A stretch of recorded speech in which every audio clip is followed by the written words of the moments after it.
Enfoques Cristianos, un momento de quietud y reflexión.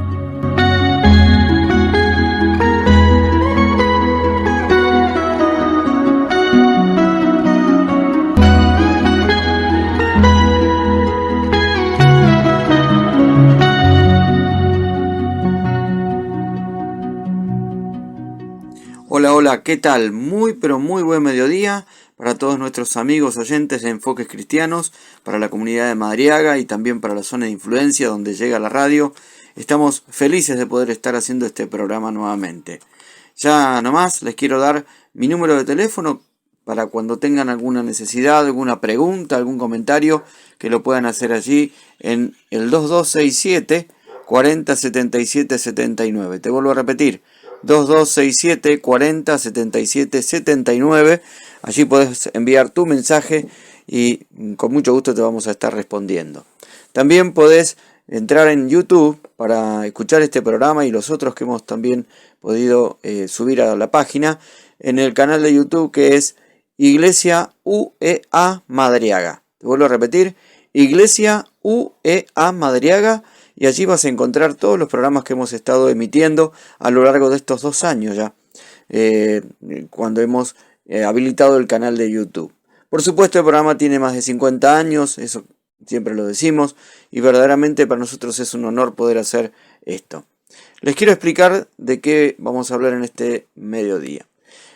Con motivo del 31 de octubre, que estuvimos haciendo un programa referido a lo que es este culto de Halloween, nosotros dejamos para este fin de semana hablar un tema importante como es la Reforma Protestante llevada a cabo por Martín Lutero, año 1516. Ustedes dirán, bueno, se remonta a varios siglos atrás, pero esto es importante en la historia del cristianismo y hoy queremos también dar una mirada acerca de eso y su, propulsor, que fue Martín Lutero.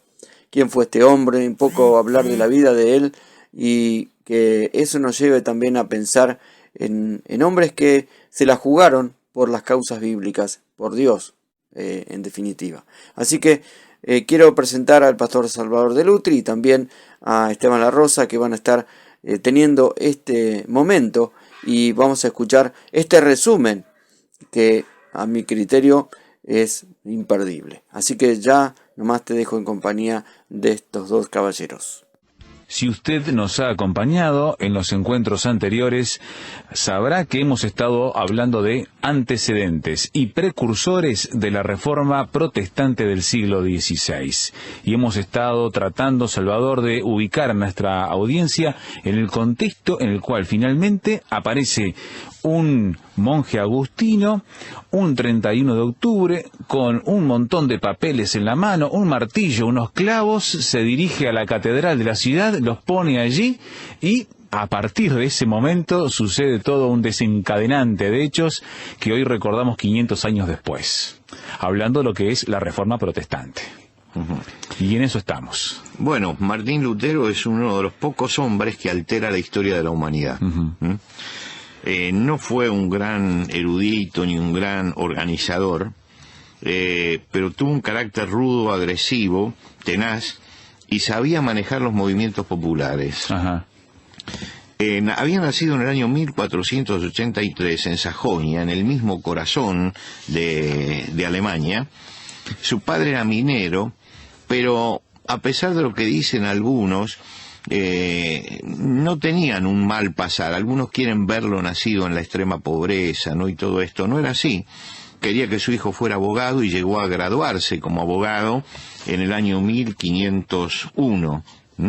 Quiere decir que la familia podía sostenerlo para hacer esa carrera. Sí, a los 18 años ya era abogado, ¿no? Durante sus estudios descubrió una Biblia en la biblioteca y comenzó a leerla. Y comenzó a inquietarse por un problema que planteaba la Biblia, que era el problema del pecado. Tuvo un episodio en el año 1505, un episodio muy traumático, porque una tempestad lo alcanzó en el camino y temió por su propia vida. Un rayo mató a un compañero de viaje y él clamó en ese momento se encomendó a Santa Ana y dijo que si salía de esa se iba a ser monje. Y cumplió la promesa ingresando al convento de los agustinos, lo que quiere decir que tuvo contacto directo con el pensamiento de San Agustín. Y esto es importante, pensamiento de San Agustín.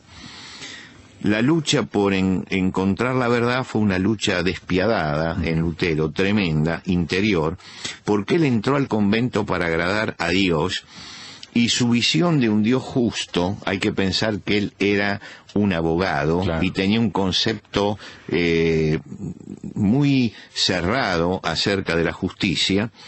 Su visión de un Dios justo le produjo problemas, porque miraba a Dios con la mente justamente de un jurista. Claro, apegado a las leyes, decretos y artículos. Claro, y entonces el problema que se le planteaba a Lutero permanentemente era: ¿qué voy a hacer con mis pecados frente a un Dios justo? Entonces él tenía el método que le dijeron que limpiaba sus pecados, era la confesión, tenía que confesarse. Y entonces él hacía un recuento de sus pecados, iba a confesarse, pero sus confesiones eran larguísimas, llevaban horas, porque él relataba todos los pecados, los malos pensamientos, las inclinaciones, las tentaciones, todo lo trataba de presentar. Y lógicamente nadie finalmente lo quería confesar, porque era un caso terrible. Y cuando terminaba de confesarse, de pronto recordaba algún pecado que no había confesado, y mente de jurista quiere decir que por ese pecado estoy perdido, tengo que volver, ¿no? Esto lo transformó en un hombre realmente lleno de temores y lleno de angustia, muy angustiado por su situación delante de Dios. La lucha fue tan profunda, tan grande, que llegó a devastarlo interiormente, porque tenía conciencia de pecado, hasta que comenzó un peregrinaje que lo llevó a estudiar profundamente la carta a los romanos, y cuando tropieza con el versículo ese que dice el justo vivirá por la fe, comprendió que el alcance salvador de Jesucristo alcanzaba para perdonar sus pecados, y esto lo llevó a abrir las Sagradas Escrituras y a centrarse en las Sagradas Escrituras y a comprender que no era la confesión permanente la que lo libraba, sino la fe que él podía tener en que la sangre de Jesucristo nos limpia de todo pecado. Y eso fue una cosa que transformó realmente su vida, transformó todo lo que él era. Esa transformación quiso, por supuesto que él siguió con su tarea de monje agustino en Wittenberg, y en Wittenberg había una universidad donde él trabajaba en esa universidad, y esa universidad se sostenía por la cantidad de reliquias que había acumulado, más de 5.000 reliquias, y los peregrinos pasaban por allí pensando que si entraban en contacto con esas reliquias se les bajaban una cantidad tremenda de años en los años que tenían que pasar en el purgatorio. O que pasaban algunos de sus familiares en el purgatorio.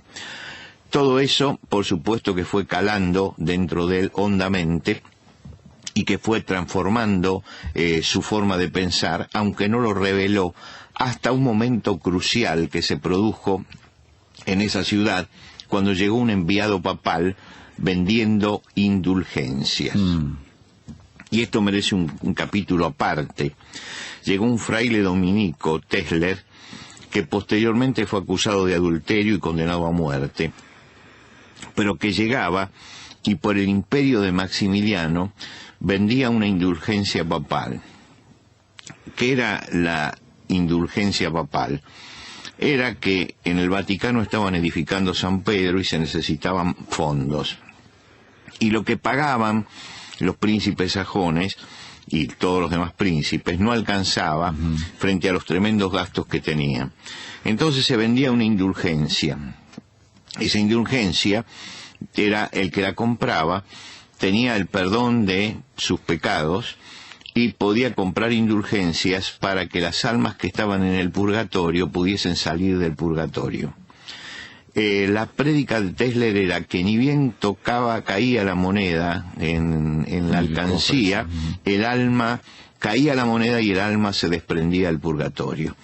Y lógicamente que esto dañaba no solamente la economía de los fieles, que fue una cosa que le preocupó a Lutero, sino que dañaba el alma de los fieles, porque entendían entonces que el asunto del pecado no era tan grave, porque con una indulgencia del Papa ellos podían pecar tranquilos, que eso era perdonado.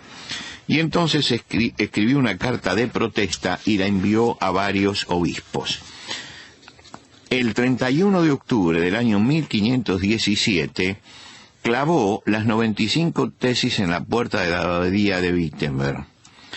¿Qué era esto? ¿Qué fue este acto? Él en 95 tesis planteó su pensamiento con respecto al pecado y al arrepentimiento. Y era costumbre de la época que cuando uno hacía una propuesta en un pueblo, clavaba en la puerta de la iglesia la propuesta, invitando a quienes querían discutirla que se acercaran, porque esas eran tesis, y se acercaran para conversar y para discutir esto. Lo que Lutero intentaba era no atacar ni al Papa ni a la Iglesia Católica, sino poner en tela de juicio el tema de las indulgencias, específicamente ese tema, y quería ponerlo en discusión, pero en una discusión que él entendió que tenía que ser local, claro, que iba a ser en Wittenberg únicamente, que iba a afectar a esa gente y a la gente que iba a esa abadía. Ahora, las 95 tesis por obra de la imprenta circularon por toda Alemania y por las naciones vecinas. Rápidamente se extendió esto como un reguero, ¿no? ¿Por qué? Porque muchos estaban preocupados por dos motivos. Los que eran sinceros religiosos estaban preocupados por el mismo motivo que tenía Lutero. Pero los príncipes estaban preocupados porque los estaban saqueando desde el Vaticano para financiarlos, y encontraron que tenían que apoyar a este monje agustino porque él tenía o enseñaba un principio y una doctrina que podía librarlo justamente de los que expoliaban las cajas de los príncipes sajones desde Roma. Las 95 tesis circularon por Alemania, circularon, como dijimos, por las naciones vecinas, y Lutero le envió una copia al Papa, sabiendo que todos las habían visto, mostrando respeto por la autoridad, y recibió el pleno apoyo de la orden agustina. ¿Mira? Los agustinos apoyaban a Lutero. El emperador Maximiliano le escribió entonces a Federico, que era el príncipe de Sajonia, que era donde estaba Lutero, y le dice: protege al fraile Lutero, puede ser que con el tiempo lo necesitemos. Quiere decir que se juntaban intereses religiosos, por supuesto, sinceros como los que tenía Lutero, y también intereses económicos, claro, que llegaron a tocar al Papa porque recibe el pedido de Lutero, y a Maximiliano porque se da cuenta que es una forma de librarse también del yugo económico que tenía Roma sobre ella. Tuvo opositores, por supuesto Lutero, que lo acusaban de tener el veneno de los herejes, y tuvo que renunciar a sus cargos en la orden agustina porque, bueno, el avispero se había agitado demasiado. En 1518, al año siguiente, escribió las resoluciones, y ahí sí atacó la autoridad papal y propuso una reforma en la Iglesia. Ese mismo año tuvo que comparecer 3 veces ante el legado papal, y usaron todos los métodos para convencerlo, desde las lisonjas, ¿no? Usted tiene razón, pero no hay que tomarlo tan a la tremenda, sí, hasta las amenazas. Cuidado que podemos tomar medidas mucho más grandes. No lograron doblegarlo. Y Lutero pidió ser juzgado por un concilio imparcial en Alemania. Claro. Y el príncipe Federico lo consideró, el príncipe de Sajonia, lo consideró razonable y se negó a enviarlo a Roma. Dijo que manden un concilio acá y que lo juzguen en este lugar. Por supuesto que sabían todos que si él iba a Roma, iba a terminar como había terminado Juan Hus, ¿no es cierto? Le iban a dar todos los salvoconductos, pero no iba a salir vivo de aquel lugar. En diciembre de 1518 recibió a otro enviado papal, y este enviado fue mucho más diplomático, y se dio cuenta de que Lutero tenía mucha ascendencia en el pueblo. Es decir, que lo que él decía lograba comunicarlo fácilmente a la gente, y que la gente entendía esto y había comprendido que tenía que seguir otro camino que fuera distinto al que le estaba imponiendo Roma. O sea, tiene una capacidad comunicacional que lo acercaba muchísimo a las personas. Y bueno, se levantó un erudito, Juan Heck, que era profesor universitario, y atacó las enseñanzas de Lutero. Ajá. Y Lutero decidió que debía contestarle y escribió 13 tesis sobre eso. Bien. ¿No? Y esas 13 tesis que escribió Lutero, en junio de 1519, participó en un debate y rechazó públicamente la autoridad papal, la autoridad de los concilios, y Eck va a Roma y consigue la excomunión de Lutero. Y en enero de 1921, Lutero, en presencia de los alumnos y de los profesores de Wittenberg, quema la bula papal. Quemó la bula papal. Que los comulgaba.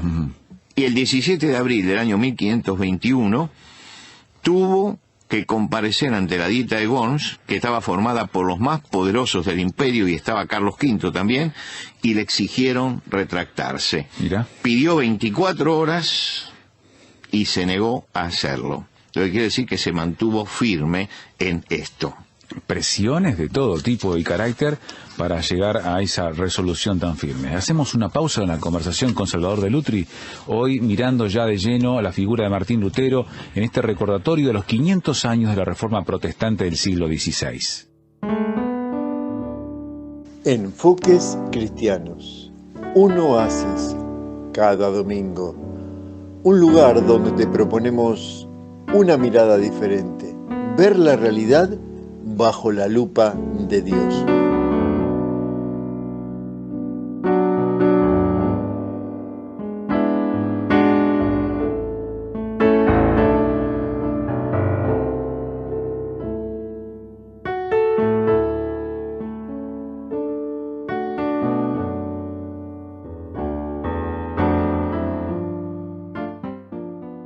En el bloque anterior, Salvador, dejamos a Martín Lutero, luego de la excomunión, presentarse en Worms ante esa dieta que tenía el mismo emperador encabezándola allí al frente, y poco más que, luego de su declaración tremenda de mantenerse firme, tener que desaparecer porque su cabeza estaba en riesgo. Sí, allí fue secuestrado por sus propios compañeros y se recluyó en un castillo, y en ese castillo tradujo la Biblia al alemán.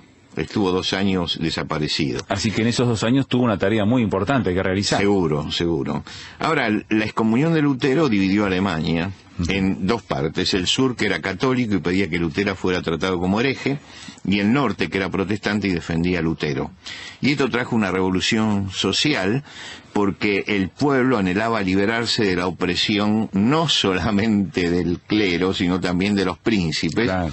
Y los campesinos, que eran oprimidos y pagaban como arrendatarios, tenían, por ejemplo, prohibido cortar leña de los bosques, o cazar en los campos, o pescar en los ríos, y estas convulsiones que eran anteriores a la Reforma, porque había sindicatos secretos, no es que la trajo la Reforma, con la Reforma recrudecieron.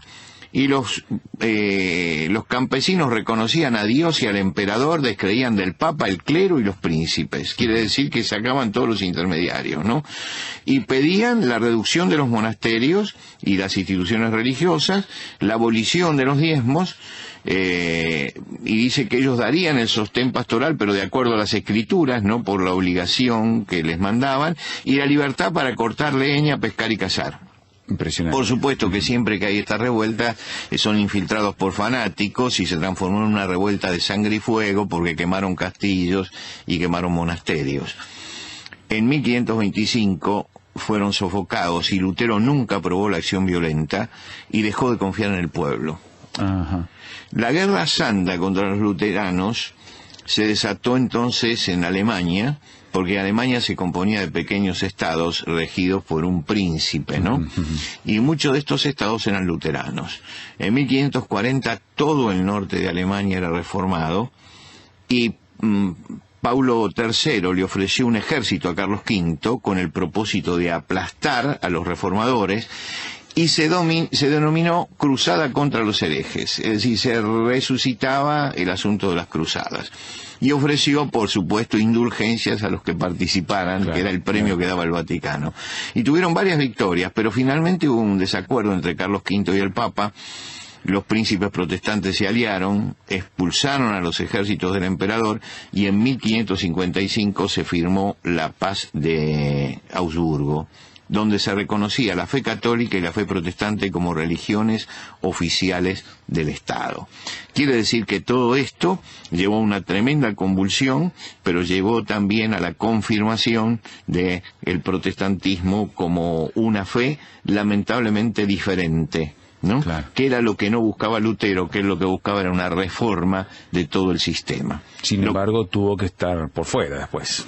Claro, lo que pasa es que Lutero no se dio cuenta que no atacaba solamente, él pensaba únicamente en el problema religioso, pero detrás de esto había un problema económico muy fuerte, ¿no?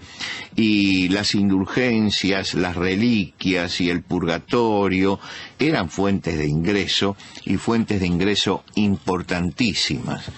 Pensemos un poco, si tenemos un poco de tiempo, que en Wittenberg, Federico III, el sabio, que era el príncipe elector, era coleccionista de reliquias, y entonces convirtió a esa pequeña ciudad en un centro cultural, porque había una universidad, y un centro religioso, porque había reliquias. ¿Cuántas reliquias había? En el año 1520... tenía 19.013 reliquias, ¿no? Entre ellas 42 cuerpos enteros de santos, varios frascos con leche de la Virgen, pajas del pesebre, un cadáver entero de los santos inocentes, y los peregrinos hacían una donación, y al hacerlo recibían 100 días de indulgencia por cada reliquia. En total, el que pasaba por allí y hacía una donación recibía 5.209 años de indulgencia, y con ese dinero se mantenía la universidad y la iglesia. Y lógicamente, todos, frente a la conciencia de pecado, hacían una peregrinación a Wittenberg, hacían la donación, y sabían que sus muertos que estaban en el purgatorio recibían en ese momento 5.209 años de indulgencia. Contra todo esto se rebeló Lutero, porque para Lutero todo esto era una superstición, y había que acabar con esa superstición. Quiere decir que la influencia de Lutero fue determinante. Lutero fue un hombre de Dios, levantado en un momento crítico de la historia para producir eso, apoyado por supuesto por el momento que se estaba viviendo, por los príncipes de Sajonia, si no hubiera sido imposible llevar adelante la reforma, pero fue un hombre consagrado a Dios realmente, que vivió su fe con intensidad, que la predicó con fogosidad, que se la hizo cantar al pueblo como himnólogo, como su himno Castillo Fuerte, que se canta hoy todavía en las iglesias protestantes, y mantuvo firme sus principios, diciendo que no podía aceptar la autoridad del Papa ni de los concilios, porque se habían contradicho muchas veces. Y que si no se mantenía, si no se demostraba por las Sagradas Escrituras que estaba equivocado, no podía él claudicar de sus principios, y terminó diciendo que Dios me ayude, amén. Con esto terminó su alegato, ¿no?, frente a los príncipes sajones y a los enviados papales y al emperador. Lo que quiere decir que Lutero era un hombre de fuerte carácter, y ese fuerte carácter realmente estaba dominado por Dios y manejado por Dios para que marcara un hito, no solamente en la iglesia, marcara un hito en la historia del mundo occidental. Y así como hemos homenajeado a los prerreformadores, hoy homenajeamos a Martín Lutero, que fue un hombre también, reconozcamos, con errores, con problemas y con cosas que hoy no aprobaríamos, ¿no?, pero que sin embargo fue un hombre consagrado y un hombre de Dios. Y esto lo decimos porque nosotros también tenemos defectos, y porque nosotros también cometemos errores, y porque nosotros también tenemos que admitir que somos pecadores y la gracia de Dios es lo único que nos mantiene. Y realmente Lutero sintió que el poder de Dios estaba con él en esta lucha tremenda, una lucha titánica que la llevó hasta el fin. Hoy recordamos a todos estos hombres que mantuvieron en alto la fe y mantuvieron en alto la palabra de Dios como única norma de fe y de doctrina.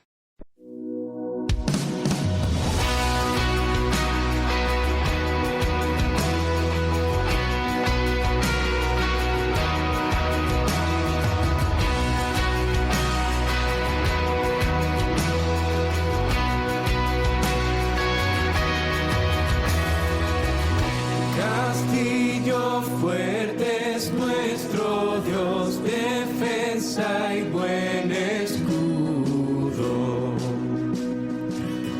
Con su poder nos librará en este trance agudo. Con furia y con afán, Satán acosará. Por armas deja ver su astucia y gran poder.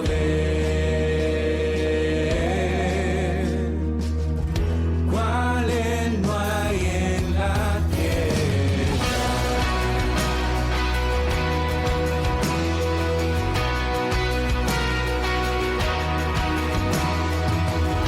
Nuestro valor es nada, aquí con él todo es perdido.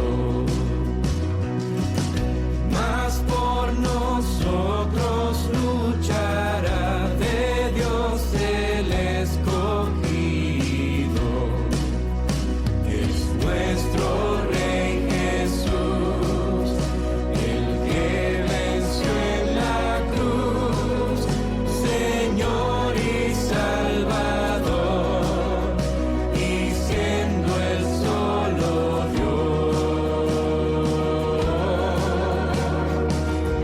Él triunfa en la batalla.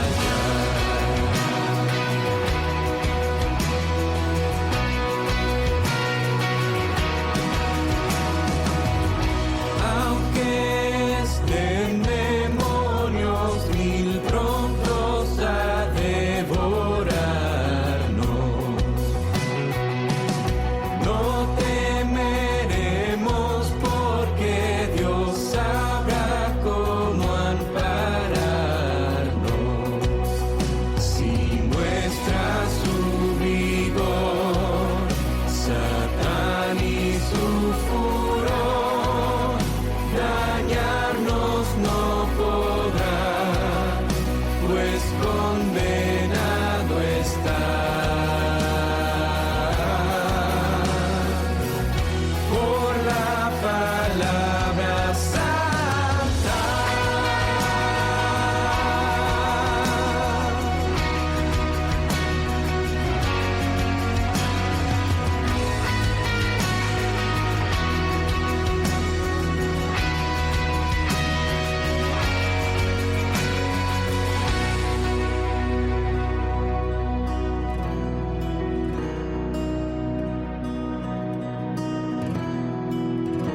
Esa palabra del Señor que el mundo no apetece.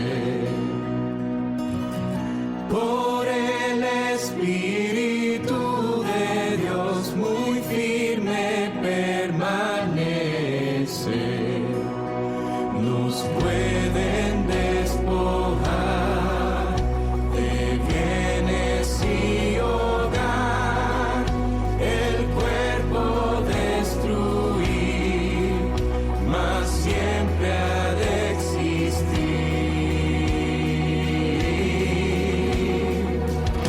De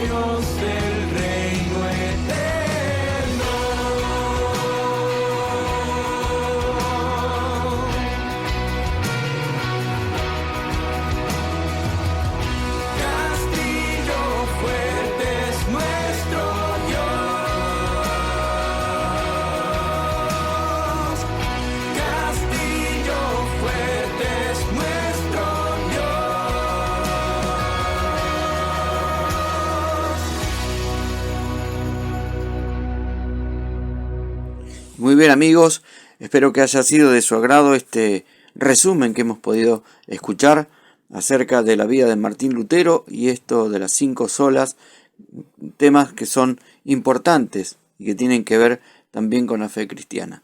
Espero volver a encontrarnos el domingo próximo aquí en Enfoques Cristianos, como cada domingo a la 1 de la tarde por Radio Tuyú. Que tengan una excelente semana y nos volvemos a reencontrar, Dios mediante, el domingo que viene. Gracias.